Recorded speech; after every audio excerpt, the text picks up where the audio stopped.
Yankee Stadium for the 5th game with the Yanks and Dodgers tied up 2 games apiece, a pivotal game. Sal Magley is going for his 2nd victory for Brooklyn. Mickey Mantle steps in. Going, a home run for the Yankees' great slugger, his 3rd in this year's Fall Classic.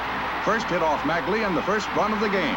The way things turned out, Mickey's blast was enough, though the Yanks did score again in the 6th. Spine-tingling catches thrilled the onlookers.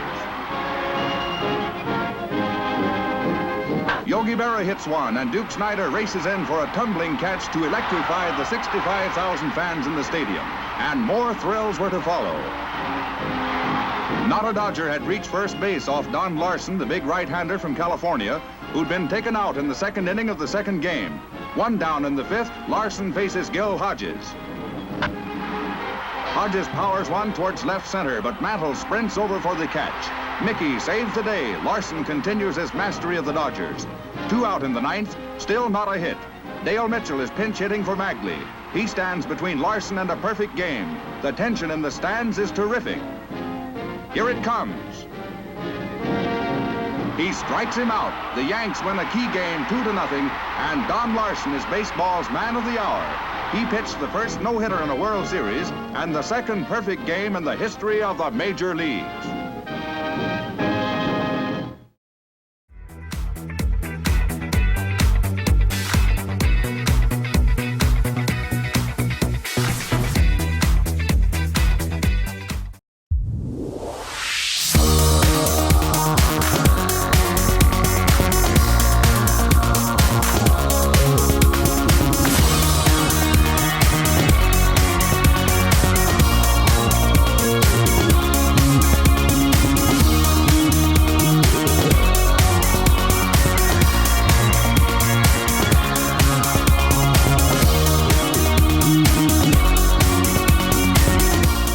The Jeep Surfski World Series is proudly presented by Jeep Apparel and White Hot Media.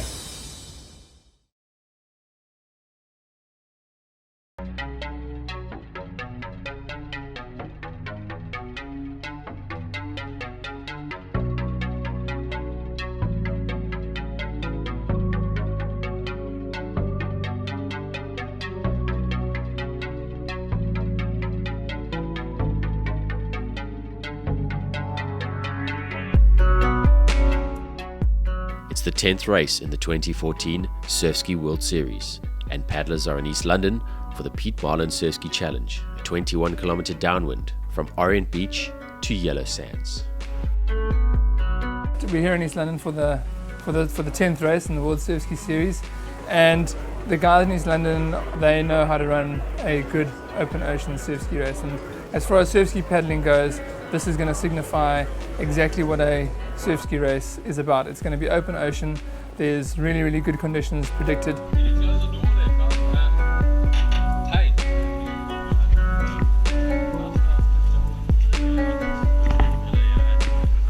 So coming to paddle in East London is quite a treat. The guys here have got amazing paddling conditions and some very tough paddlers. They've got some amazing racing here in the Eastern Cape, and part of the history of our sport is driven out of a big race from PE to East London that has been run for many years. There's some really tough competitors here. Steve Woods' dad, John Woods, was the first person to do that PE East London race, and Steve Woods has been training for that epic challenge. I think if anyone comes to the Eastern Cape, it's a very select group of paddlers that can paddle in conditions this wild. You know, it seems to be these guys are well equipped, and yesterday when we arrived here it was blowing 15-20 knots east. We wake up this morning and it's cranking 25-30 knots west. You know, you got to be able to adapt, and I think these guys are power paddlers. I think the Eastern Cape guys they're a tough bunch of guys. You know, I think anybody that paddles off this coastline definitely can paddle anywhere in the world. Well, the Eastern Cape's two things. It's PE and East London, and they're quite different. The paddling culture is very good, very strong. I mean, the downwind culture, paddling in the sea is great. The prevailing winds northeast, southwest, so you're always getting good downwinds. But yeah, it is more rugged. There's a lot more big points with big swells and big breaks. So the guys, yeah, like you say, it's an advanced sort of course and downwind paddling, and I think that's why the guys do well when the conditions are bigger and better. Paddling Fraternity is a great one here in East London. It's hosted by the Border Canoe Club. It's a tightly knit community of approximately 400 members in our canoe club, of which I would say 2/3 of them participate in the sport of surf ski. So it has a rich history and culture of paddling. We're all like-minded people. We have a fantastic club facility on the Nahoon River.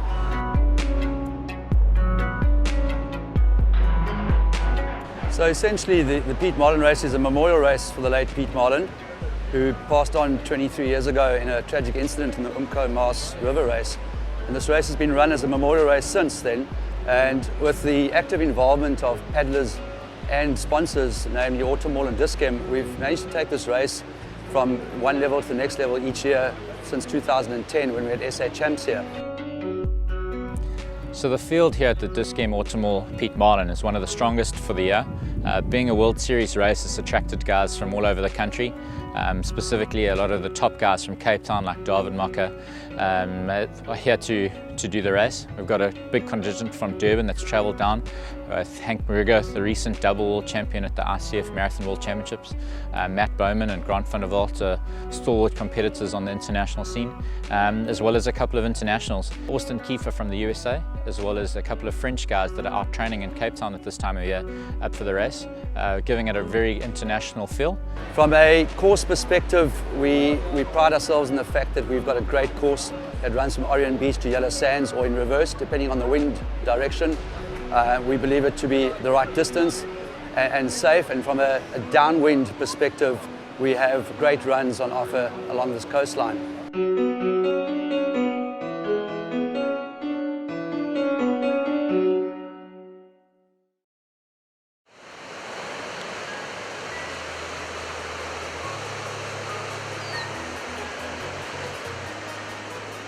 Got very abruptly broken at 2 o'clock this morning when the southwesterly wind hit. Managed to get back to sleep and get a couple hours more, but the nervous energy waking up to head to the start was definitely tangible.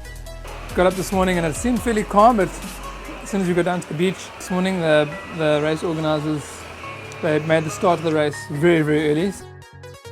You could see out to sea it was on. This was going to be an epic paddle. The wind was building right from the word go. So yeah, nervous bugs obviously hitting because nobody really knows what it's going to be like out there. I think everyone was quite excited and maybe a little bit nervous. Keep looking at Wind Guru and Windfinder, it's just showing these crazy forecasts. There's a little bit of worry out there. We had a lovely little problem this year, which was too much wind and too much swell, according to the organisers. So they've deemed it necessary to meet at break of sunlight at the beach, find out if we were going to go, what time we were going to go. Yeah, I think we're fortunate. There's a window of opportunity, and I think it's going to be a really great day of racing. The talk's been for the last week of the conditions. The wind's been predicted to be huge, and last night race briefing was a 50-50 call whether or not we're going to race today a downwind section or we're going to be a lap course in the sheltered bay. Getting to the beach though, the conditions were quite moderate. The swell hadn't picked up yet, and we had just perfect downwind conditions for the Dischem Automall Pete Marlin race here in East London. Every paddler's dream is to go downwind, and to have downwind like this in a race is quite special, lining those two elements up of the racing and our downwind passion. This brings me here, this wind and a bunch of guys with toothpicks made out of fiberglass that enjoy playing in the wind and this stuff. Like, this is what you dream of when you want to do a surf ski race. It's a fantastic downwind, big swells, so we are looking forward to a good race. So the field here at Pete Marlin is one of the strongest for the year. Being a World Series race, it's attracted guys from all over the country. There was 2 batches ahead of us, and then the A and B batch went up together.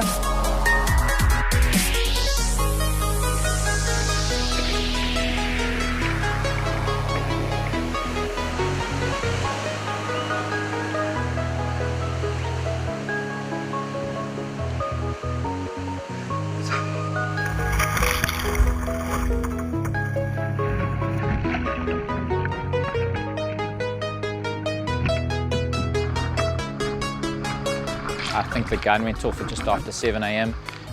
To try and get the best conditions in for today. Didn't really get a chance to warm up, so I really battled in the first couple of kilometers and wanted to hitting 2 waves exiting the surf zone. Yeah, from the beginning it's quite a cold start, got hit going out a little bit, and that definitely woke you up. I think everybody's excessively slow off the mark this time, so I did happen to get a nice little start to the back line, which wasn't very far off the beach. Doesn't matter how fast you are off the beach when you're paddling 20 k's, eh?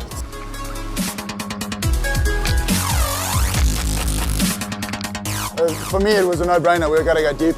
We were sheltered at the start, sheltered by the harbour wall, so the quicker you went perpendicular off the beach straight to the ocean that was out around the back of the harbour wall, the quicker you got into the moving water.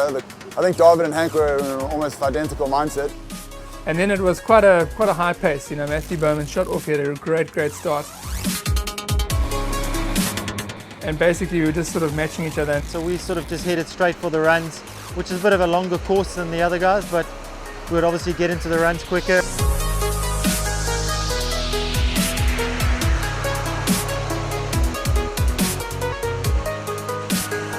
Probably within 4 minutes we're into the runs and starting to move, and each run's getting bigger and better, and the swells are starting to connect. I had Matthew Bowman and Hank on my right. Austin Keefe was there, the American guy. I didn't know where Richard van Wilderman and Steve Woods were, but they were there somewhere because I could hear Chopper. Myself, Matthew Bowman and David Mocky seemed to get away. We went a little bit deeper than I think the rest of the crowd.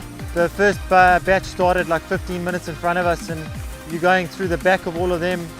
So it's quite tactical at the same time because you can get lost as well in between those guys. Everyone sort of looks the same at 25, 30 knots, you know. So yeah, obviously Hank and Matthew are great athletes, you know, and Hank especially he's been doing very well this year in whatever races he's been competing in. And when he lines up next to you, you know that it's going to be a tough race.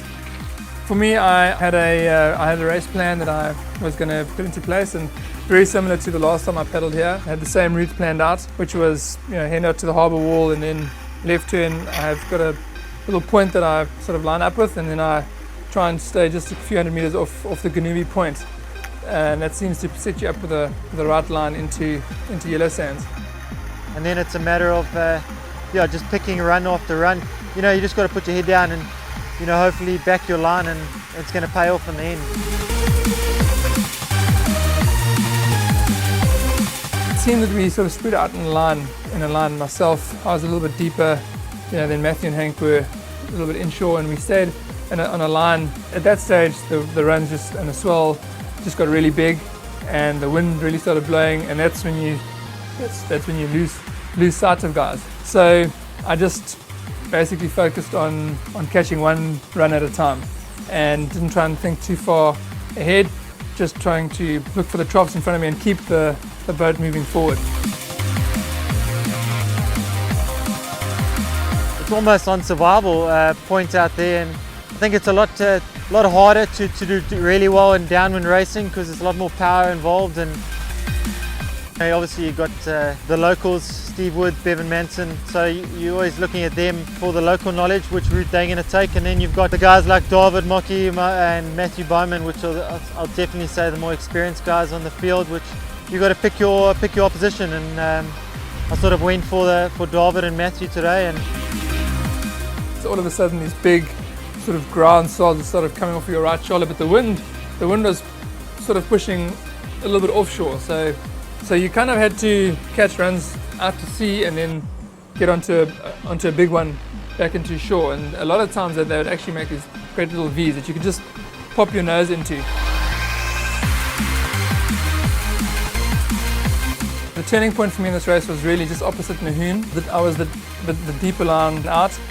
I knew if I could just put in 2 or 3 runs in succession, that was going to put me in a strong position. Never really got going in the first 10. The race plan didn't execute very well in the first 10. I had a little talking to myself halfway through and managed to get together with my thoughts and sort of get my focus right just by catching one run at a time. To overcomplicate things and try and link them together was challenging, so just focused on the water around me and got one run, focused on getting the next one, and things started coming together for the second 10 kilometers of the race. We had two big bunches in the first half of the race, one that went very shallow around the first point of Nahoon Reef and one that went a little bit further out to sea. I took an intermediate line in the middle, and which I felt I just wanted to find my own water. Specifically going downwind doesn't always pay to sit in a bunch, and a lot of the time those bunches break up pretty quick. So try to find my own line early, get settled into the awesome downwind conditions.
I think a defining moment came, it was like a 3-horse race then. David started edging ahead a little bit, and I sort of initially decided to turn in, head towards the coast, maybe see if I could pick up a couple extra runs. And Hank seemed to be maybe struggling a little. If anything, out of the two, he was going a bit inshore, and David looked comfortable. David looked in his own world. He looked very focused. He got 1 or 2 runs, he pulled a little gap, and he liked what he saw, and he pulled another 1 or 2, and he was working hard for those, but he knew that the gap and the psychological game was in his favour at that stage. There was one stage where, I drifted quite far out, and all of a sudden on my GPS I could see the speed changing, so I knew that I was in some kind of current, so I had to come back in. So the conditions certainly kept me guessing all the time. But the one thing about the runs, the average speed was up at just below 17 k's an hour, which was a fantastic speed to be at an average speed. That's fast, eh?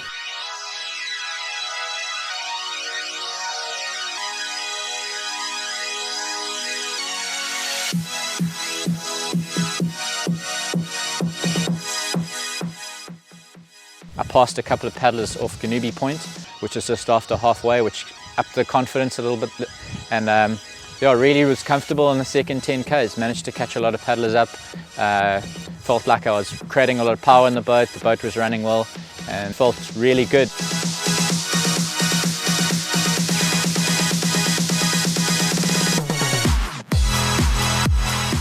I was floundering a little bit at one stage for maybe 2 or 3 k's, and he got 200 meters on me. Never really found that sweet spot, and David just seemed to hold that buffer of 150, 200 meters. For this race, I decided that I was going to go back to old school David Mocker, go as hard as you can at the start of the race. That was something that had to be managed, and there were a few times where I thought that I duffed it a little bit because I had turned quite close back into land and my speed would just drop drastically. It was just one of those races where you made a sort of little bit of an error, a little bit of a mistake, but that's racing. You can't really say it cost me the race, but I'll definitely say that was a defining moment where I sort of lost the lead and David took over, and then it became I was more on trying to catch up, and he was trying to defend, so. You've got to be aware of what the opposition's doing. Any one of us can go to the front at any one stage, especially on a 20k race. You put enough energy to get in front, you can do that. But is it going to pay off? And then I was out in the open, and basically I knew that unless I can see someone in front of me, I must be in front. So I just got to manage that.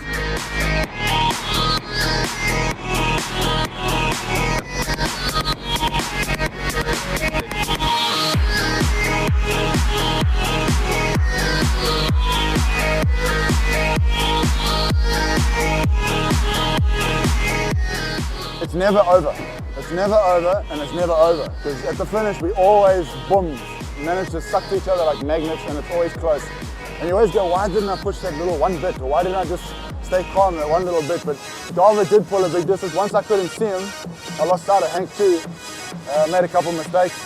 So there's a lot of things going through your mind at the same time, and then obviously you're fatigued, and you're obviously trying to catch David in front. So you know your mind's just a buzz of a whole lot of things going around, and you just got to try and stay together.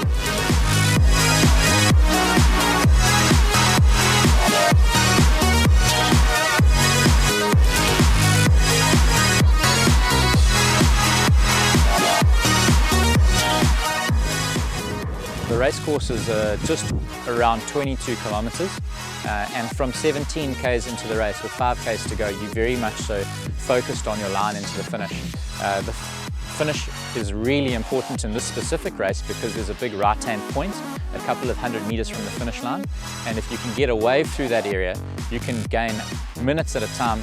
And these races going downwind have never really won by more than a minute.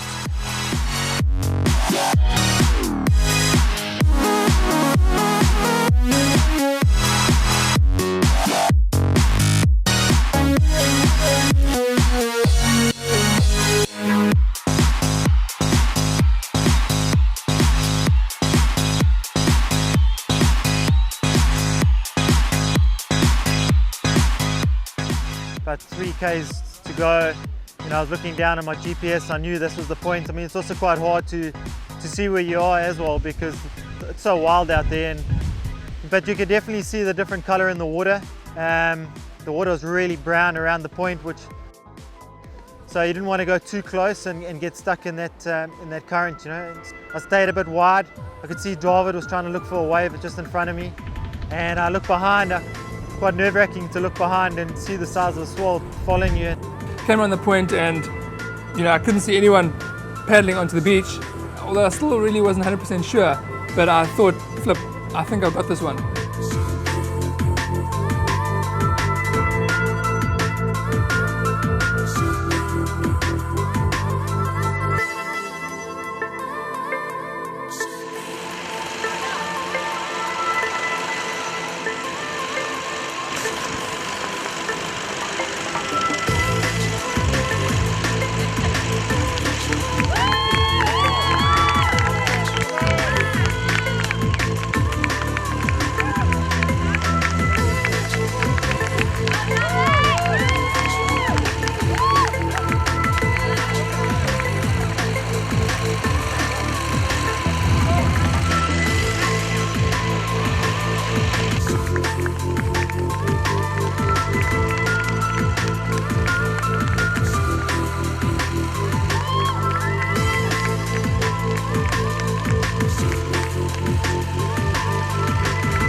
Just basically stringing, it's like a conveyor belt, just going one run after the next run after the next run. There's very few courses in the world where you get, for the entire length of the race, such consistent downwind runs. In fact, I mean, I think of Perth as one place, I think of Mauritius as another place, and here in East London, in the Eastern Cape, at Piet Marlin, and just unbelievable downwind paddling. For me, the This game, Automall Piet Marlin, is going to be remembered as one of the better downwind conditioned races we've had on the World Series for many years. And I hope we have many of these going forward in years to come, where the passion of downwind racing is exposed in places like East London. It's a great place to come and travel to, a great race course, and just today the important part is we had great racing conditions. You've got to pick your opposition, and I sort of went for David and Matthew today, and it ended up being 1, 2, 3 for us. So you know what to expect out there. It's going to be rough. It's going to be intense, and I think that's what the race is all about today. It's a matter of limiting the mistakes and obviously trying to catch as many runs as possible. I'm pretty stoked. In fact, a lot stoked, because guys like Hank and Matthew, they unbelievable competitors. Especially Hank, and he's such an unbelievable athlete. I mean, if he's not winning, he's coming second, and he's winning most of the time. That's the nice thing about the sport. You can't be 100% sure until you've actually crossed the line. Okay, I won the race.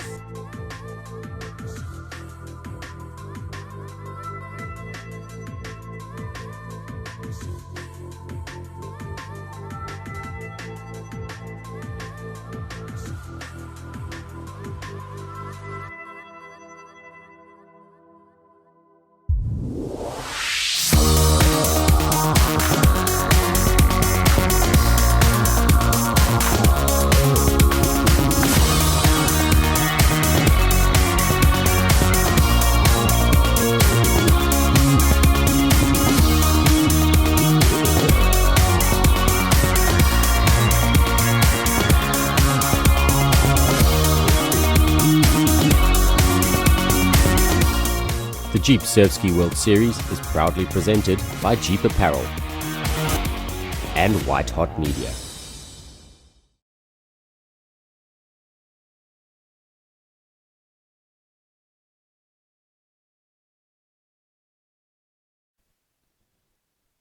There's a call on the third game of the World Series on Saturday night that I think is worth taking a closer look at. This is, of course, the obstruction call at third base that came on the final play of the game. According to ESPN on Twitter, this is actually the first playoff game to end on an obstruction call. And obviously, coming in the World Series, it was a very important call. Now, having read the passage which defines which obstruction is, this seems to be about as close to a textbook case of obstruction that you will see. And I think that in this case, the correct call was indeed made. Because of copyright reasons, I can't show you the video of the play right now, but if you look in the description, there are a couple different links to it. So if you haven't seen it yet, I would recommend pausing this video, watching that one, and then coming back. So to set up our situation, the score is tied at 4-4 between Boston and St. Louis. It's the bottom of the ninth inning, and St. Louis's batter, John Jay, is at the plate. Yadier Molina, the catcher, is on third base. Alan Craig is on second base. The 0-1 pitch was hit to the right side, and second baseman Dustin Pedroia, who's playing up on the grass, makes a good throw home to Jared Saltalamacchia. At this point, John Jay has reached first base safely on a fielder's choice. Saltalamacchia tags out Molina, who was coming home from third base, for the second out in the inning. He immediately throws the ball down to third base to Will Middlebrooks because he sees Alan Craig is not yet to third base. The throw is wide, and Middlebrooks dives in an attempt to catch the ball, but he is unsuccessful, and the ball rolls into left field. As Middlebrooks is diving, Craig is sliding into third base. They kind of dive and slide at the same moment. And then, as Middlebrooks is lying on the ground on his stomach, watching the ball go into left field, Alan Craig turns to run home, but he trips over Middlebrooks' legs. Third base umpire Jim Joyce immediately points at the play when this happens, and as we'll see in the rule in a second, as soon as Jim Joyce, the umpire, calls obstruction, the ball is dead and the play is over right there. Obviously, in the mass confusion, the play continued. Craig was thrown out at home plate, and everyone within a 2-block radius that had facial hair ran out of the field to argue with the umpires. but that is ultimately irrelevant here. As soon as obstruction is called, the play is dead. But let's take a look at the rule to find out the exact definition. As the rule of definitions, rule number 2 defines obstruction as the act of a fielder who, while not in possession of the ball and not in the act of fielding the ball, impedes the progress of any runner. I can see some people arguing Middlebrooks actually raised his feet off the ground on purpose in an attempt to do just what happens, to tangle his legs up with Craig's. Whether this is done on purpose or not is irrelevant. There's nothing on intent in the rule. All he had to do was impede the runner's progress. And being that Craig fell on all fours, I think it's safe to say that his progress was impeded. But wait a second, you might say. Who is it to say that Middlebrooks was not trying to get up to retrieve the ball? And would that not make him in the act of fielding the ball? Well, the next part of the definition tells us that no, he's not. It is entirely up to the judgment of the umpire as to whether the fielder is in the act of fielding the ball, says the rule. In addition, after a fielder has made an attempt to field a ball and missed, he can no longer be in the act of fielding the ball. And if that wasn't enough for you, it goes on even further to include an example, which is that if an infielder dives at a ground ball and the ball passes him and he continues to lie on the ground and delays the progress of the runner, which is pretty much exactly what happened, he has very likely obstructed the runner. So yes, it was technically a thrown ball rather than a hit ground ball, but this is about as close of a play as we're going to get to this example as we could get, as we could have. So I think it's safe to say that this play meets the criteria for obstruction. But what does that exactly mean? Well, as we jump to our next rule, it says that when obstruction occurs, the umpire should call or signal obstruction. And again, if you watch the play, the third base umpire does point right at Craig and Middlebrooks as Craig is tripping, or right after he tripped. If a play is being made on the obstructed runner, which in this case it was, the ball is dead and all runners shall advance without liability to be put out to the bases they would have reached in the umpire's judgment if there had not been obstruction. And it further clarifies in the next sentence that the obstructed runner shall be awarded at least one base beyond the base he had last legally touched before obstruction. So obviously in this case, he touched third base and then was obstructed on his way to home. So he is entitled to home plate. As far as scoring information goes, because Middlebrooks was called for obstruction, he is therefore charged with an error on the play, and Craig's advancement from third base to home plate is on the E5. Umpires are often criticized for blowing calls. However, as we've seen, this was not one of them. This is about as big of a situation as could have existed, being in the World Series, and the umpires were not only able to get the call right, but the call was made as soon as it happened in perfect accordance with the rules.